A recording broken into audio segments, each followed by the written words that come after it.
गुणित 5, उसको जो है 5 का स्क्वायर लिख सकते हैं। Yes sir. इस प्रकार ये भी सेम है दोनों। तो हम जो है 2a + 3 होल स्क्वायर क्या लिख सकते हैं? 2a + 3 whole square. समझ आ गया?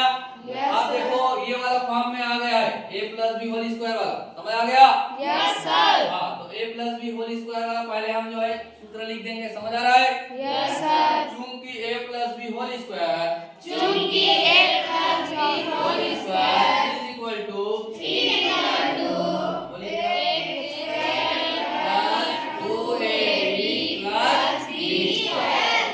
आप देखो फिर से हम जो है इसको लिख देंगे।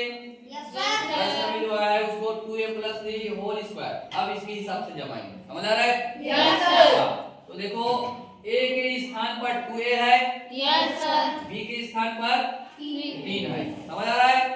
हाँ, तो अब देखो a² है तो a की जगह हम 2a लिखेंगे। क्या लिखेंगे? a की जगह में 2a। अब पूरे का स्क्वायर कोष्ठक लिखेंगे, इसलिए पूरे का स्क्वायर लिखना है, इसलिए क्या लिखेंगे हम? कोष्ठक में लिख देंगे। समझ आ रहा है?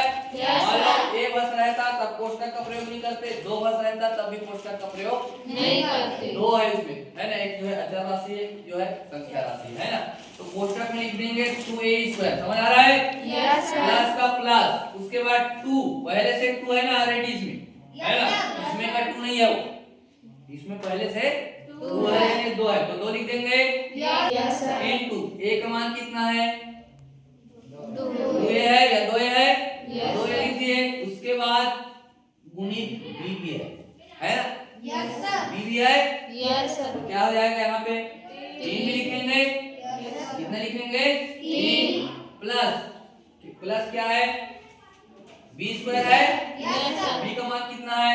देख लो b की जगह में 3 है तो कितना का स्क्वायर आ जाएगा? 3 का स्क्वायर, है ना। अब देखिए इधर ये 2a पूरे का स्क्वायर है तो 2 का स्क्वायर अलग से होगा, a का भी स्क्वायर होगा तो 2 का स्क्वायर कितना होता है? 4 और a का स्क्वायर तो a का स्क्वायर ही होगा प्लस। अब देखो 2 और 3 गुना होगा तो 2 दूनी 4, 4 दिया 12 और ये बचा हुआ है इसमें 12 है प्लस 3 का स्क्वायर कितना होगा?